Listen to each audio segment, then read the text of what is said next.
problem because of cutbacks in police dramatically in Oakland, but it was important that that happened.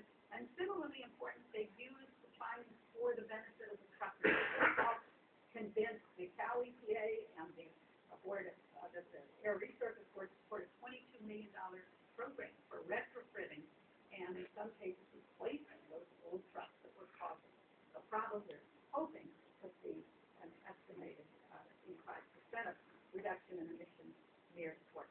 Well, one of the dilemmas we face as academics is what do we want? Evidence-based practice and policy. This is what Mr. Fox, Richard, and when do we want it? This after peer review. We have a problem here. We do need to publish our findings. Dennis Reffelt, a little skeptical. He says an article published in Social Science and Medicine, but nobody reads it. Well, it does. Now, we need it out there to communicate with each other, but if that's all we do, we're not doing our job fully.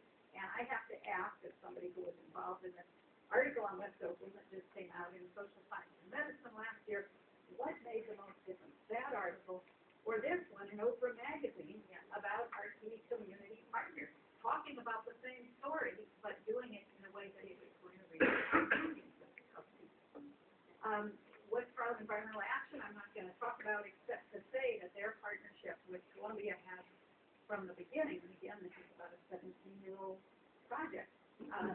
Long before the study findings were published, they were putting up bus shelter ads, they were doing an alternative fuel summit, doing all kinds of tests and Peggy Shepard's wonderful toxic and treasure score. So you're not just showing the politicians, look at all these bad places in Harlem that are affected by pollution, but look at the Apollo Theater. This is not just part of Black history. This is all of us. This is our national culture. This is our treasure. And that's important. And here, of course, is a more recent report that's come out from the Southern California Environmental Justice work. But those things are important. We in our Chinatown study, recently released results in 3 languages. In this colorful report, we had a press release. 170 people came, including 20 journalists, 2 minutes. To get a release that more than half unanimously, which was a main goal. That was okay. Just quickly, the last way in which I think GDPR has value is in helping get the policy. I shouldn't show this before lunch, but we can't pay attention to this. Laws are like sausages. We've got to be in there, getting our hands dirty. We've got to be convincing decision makers to solve this, and that we have a solution that is ideally cost effective, not cost saving. Old Town National City, the example I wanted to share, this was a very vibrant Latino community. An all-white city council voted to make it a mixed-use neighborhood. All these auto plants and auto body parts places moved in. That rectangle, the pink rectangle, is the local elementary school, completely surrounded by hazardous businesses.